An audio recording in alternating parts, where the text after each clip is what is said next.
नमस्कार। आप सुन रहे हैं द माइथोलॉजी रेडियो। ये कथा राजा परीक्षित के उस पाप की है जिसमें उन्होंने साधना में बैठे ऋषि के गले में मरा हुआ सांप डाल दिया। या फिर ये कथा तक्षक नाग की ही क्यों ना हो, जिसने हर संभव प्रयास किए कि वो राजा परीक्षित को डसे तो कोई उन्हें बचा नहीं पाएगा। तक्षक के इसी दुस्साहस के कारण शोक में डूबा हुआ राजा जन्मेजय क्रोधित हो उठा और उसने सिर्फ एक नाग से बदला लेने के लिए सारी नाग जाति को ही अपना दुश्मन मान लिया। हस्तिनापुर में बनी विशाल यज्ञ वेदी में जो बदले की आग जल रही थी, उसमें नाग आ आकर गिरने लगे और इससे बड़ा ही विध्वंसक धुआं उठकर आकाश पर छाने लगा। तक्षक ने जब ये सब देखा और सुना तो घबराकर देवराज इंद्र की शरण में चला गया। बोला, मैं अपराधी हूं और आपकी शरण में आया हूं। इस पर इंद्र ने कहा कि मैंने तुम्हारी रक्षा के लिए पहले से ही ब्रह्मा जी से अभय वचन ले लिया है, इसलिए निश्चिंत रहो और दुखी मत हो। इंद्र की बात सुनकर तक्षक आराम से इंद्र भवन में ही रहने लगा। नैमिषारण्य तीर्थ में सौती कुलभूषण उग्रश्रवा जी से यह कथा सुनते हुए 12,000 ऋषियों के प्रतिनिधि और उनके यज्ञ गुरु शौनक जी ने कहा कि हे प्रिय उग्रश्रवा, तुमने महाभारत के मर्म का कितना सुंदर वर्णन किया है और जीवन की परिभाषा भी बड़े ही आसान शब्दों में समझाई है। लेकिन अब तुम पर ऋषियों की एक शंका का समाधान भी कथा के माध्यम से है।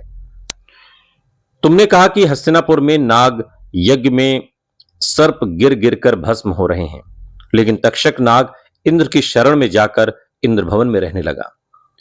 इंद्र ने ब्रह्मा जी से उसकी रक्षा का वचन भी ले लिया, लेकिन ब्रह्मा जी ने ही कद्रु के शाप का समर्थन किया था।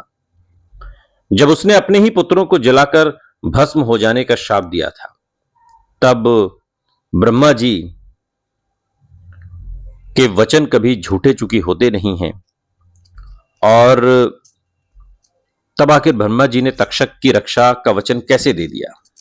अब वचन तो कभी झूठे नहीं होते, लेकिन उनका एक वचन दूसरे को झूठा करने का कारण बन रहा है। ये क्या रहस्य है और तक्षकों के प्राणों की रक्षा कैसे हुई? भीषण सर्पयत्र यज्ञ कैसे बंद हुआ? उग्रश्रवा जी की इस कथा का और रहस्य भी बताइए। ऋषियों के इतने प्रिय वचन सुनकर और उनके प्रेम भरे आग्रह को मानते हुए कथा वचन कर रहे उग्रश्रवा जी ने बहुत ही विनीत स्वर में बोलना शुरू किया और उन्होंने कहा कि ऋषियों, महाभारत की यह कथा बहुत सारे आश्चर्यों से भरी हुई है। यह सिर्फ एक समय में घटी घटना नहीं है, बल्कि ये पूर्व में घट चुकी कई घटनाओं का परिणाम है।